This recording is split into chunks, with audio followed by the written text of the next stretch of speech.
Hello guys, तो चलिए देखते हैं कि कैसे आप डायोड का यूज़ करके हाफ वेव रेक्टिफिकेशन कर सकते हो।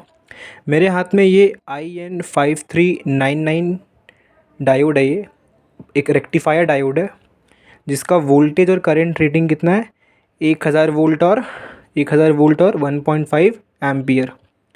जैसे कि बोला, जो 1000 वोल्ट है वो क्या है, पीक इन्वर्स वोल्टेज, और जो इसका मैक्सिमम करंट रेटिंग है वो कितना है, 1.5 एम्पियर।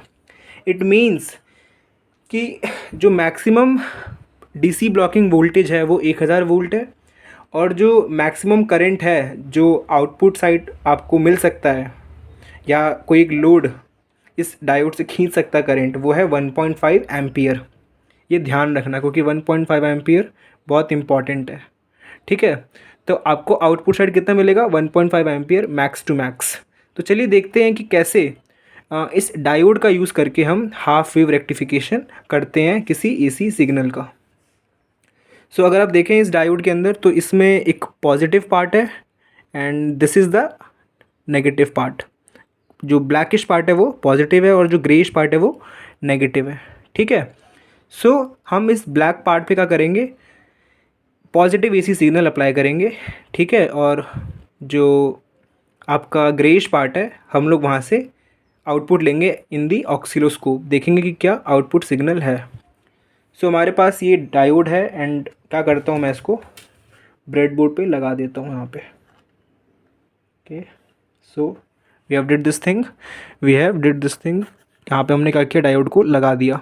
नाउ यहाँ पर हम लोग क्या करेंगे, इसके पॉजिटिव पार्ट पे क्या करेंगे, हम लोग पॉजिटिव एसी सिग्नल देंगे, और इसके आउटपुट साइड हम लोग क्या करेंगे, उसको ऑक्सीलोस्कोप में हम लोग प्लॉट करेंगे। सी, इसके आउटपुट साइड में मैक्स टू मैक्स 1.5 एम्पियर का लोड हो सकता है, मैक्स टू मैक्स। अच्छा, अगर हम बात करें कि हम एसी सिग्नल कहाँ से दें, तो बेसिकली उसके लिए सिंपल एक ट्रांसफार्मर का यूज़ कर रहे हैं हम लोग। ठीक है, ये एक आपका ट्रांसफार्मर है। ये ट्रांसफार्मर आपका 12 वोल्ट का है और 1.5 एम्पियर है। तो ये सेंटर टैप ट्रांसफार्मर है, अगर आप देखें तो सेंटर टैप ट्रांसफार्मर है आपका ये। ठीक है, तो 12 वोल्ट 1.5 एम्पियर, इट मीन्स कि max to max output side, ये होता है ना output, max to max output side आप 1.5 एम्पियर तक खींच सकते हो। उससे ज़्यादा खींचने पर या तो कॉइल जल जाएगा, या तो डायोड काम करना, या तो डायोड ख़राब हो जाएगा, यही होता है। ठीक है, तो ये ध्यान रखना होता है कि आउटपुट साइड जो मैक्सिमम करंट रेटिंग है वो एक्सीड ना करे। हालांकि ये जो आउटपुट वोल्टेज है जो कि 12012 स्टेप डाउन ट्रांसफार्मर है, और 12012 इसका आउटपुट है 1.5 एम्प्स, बट एक्चुअली में ये 12 वोल्ट होता नहीं है। अक्सर कुछ होता ये कि जब आप वाइंडिंग करते हो ट्रांसफार्मर की, तो उस केस में हम अप्रॉक्सीमेट करते हैं, ऐसा नहीं कि बिल्कुल एक्यूरेट वाइंडिंग होती है। और अगर आपने कहा कि ये स्टेप डाउन ट्रांसफार्मर है जो कि 220 वोल्ट एसी को कन्वर्ट करेगा 12 वोल्ट एसी में, तो आपको आउटपुट पे 12 वोल्ट ही मिलेगा, ऐसा नहीं होता। कुछ वाइंडिंग में भी कहीं ना कहीं थोड़ा वो होता है, इनएक्यूरेसी होती है।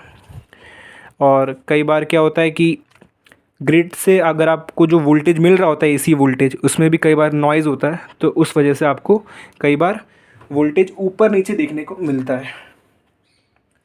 तो ये हो गया आपका ट्रांसफार्मर 12012 1.5 एम्पियर का। ठीक है, तो this is the positive part of the transformer and this is the ground, और यू कैन से न्यूट्रल। ठीक है, सो पहले देख लेते हैं कि इनपुट सिग्नल आपका कैसा है। ठीक है, तो ये ऑक्सीलोस्कोप है और मैं येलो प्रोब का यूज़ करूँगा इनपुट के लिए। सो चलिए प्लॉट करके देखते हैं इनपुट पे क्या आता है। सो डेफिनेटली मैं क्या करता हूँ, इसको जिसका पॉजिटिव पार्ट है मैंने इसको कनेक्ट किया, एंड इसका जो नेगेटिव पार्ट है मैंने इसको यहाँ कनेक्ट किया। Okay, so you will see at this point कि आपके पास एक ऑल्टरनेटिंग सिग्नल मिल रहा है, आपको एसी सिग्नल है, और जिसका जो मैक्सिमम वोल्टेज है वो 20.4 वोल्ट है। अगर आप देखें तो आपका ट्रांसफार्मर 12 वोल्ट का है। अगर देखें आपका ट्रांसफार्मर कितना है, आपका ट्रांसफार्मर 12 वोल्ट का है, बट आपको कितना मिल रहा है मैक्सिमम वोल्टेज 20.4 वोल्ट। तो देख रहे हो कि कितना इनएक्यूरेसी है। ठीक है, तो वही चीज़ है, थोड़ी बहुत इनएक्यूरेसी होती है वाइंडिंग में भी, ऊपर से थोड़ा जहाँ से ट्रांसमिशन होता है ग्रिड से सीधा घर तक, तो उसमें भी कई बार नॉइज़ देखने को मिलता है। तो हमने क्या किया, हमने तो इनपुट प्लॉट कर लिया।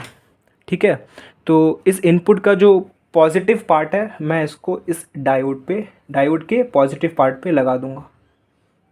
ठीक है, मैंने लगा दिया है। नाउ क्या करता हूँ, मैं ब्लू सिग्नल यानी कि जो जो आपका ब्लू वाला प्रोब है ऑक्सीलोस्कोप का, वहाँ से मैं आपको इनपुट लगा के दिखाता हूँ, सॉरी इनपुट कह रहा हूँ, आपको आउटपुट दिखाता हूँ कि एक्चुअली में डायोड की साइड आपको क्या देखने को मिल रहा है। इफ़ यू सी, अगर आप देखें ऑक्सीलोस्कोप के अंदर यहाँ पे इस पॉइंट पे, तो यू विल रियलाइज़ कि थोड़ा सा अगर मैं इसको नीचे करूँ, देखो कैसे ये आपका एसी सिग्नल है ना। 10 मिली सेकेंड्स तक के लिए ये पॉजिटिव हाफ में है एंड 10 मिली सेकेंड्स तक के लिए ये नेगेटिव हाफ में है। तो जब तक ये पॉजिटिव हाफ में है, जो डायोड है वो, डायोड से जो करंट है वो फ्लो हो रहा है, यानी कि जो फॉरवर्ड करंट है वो आपको देखने को मिल रहा है। तो you will be having some voltages okay for the positive half. But in the negative half क्या होगा, जो डायोड करंट है, जो फॉरवर्ड करंट है वो ज़ीरो है। तो इस केस में आपको एक हल्का सा स्ट्रेट लाइन देखने को मिल रहा है, वो हालांकि वो थोड़ा डिस्टॉर्टेड है, बट फिर भी अगर आप देखो ढंग से तो आपको एक स्ट्रेट लाइन, अगर आप देखो स्ट्रेट तो नहीं है बट हल्का सा डिस्टॉर्टेड है, तो आपको देखने को मिल रहा है कि कैसे ये डायोड नेगेटिव हाफ में करंट फ्लो होने नहीं दे रहा है। तो हाफ वेव रेक्टिफिकेशन बहुत ही सिंपल होता है, बट देखना यही होता है कि कितने रेटिंग का आपका डायोड है, कितने रेटिंग का आपका ट्रांसफार्मर है, और जो लोड है वो कहीं ना कहीं एक्सीड नहीं करना चाहिए 1.5 एम्पियर से। वही दो चीज़ें, या तो डायोड ख़राब होगा, या तो लाइफ उसकी बहुत कम हो जाएगी, या तो आपका ट्रांसफार्मर का कॉइल जल जाएगा। सो इसका ध्यान रखना होता है। तब तक के लिए मिलते हैं अगली वीडियो में, तब तक के लिए बाय।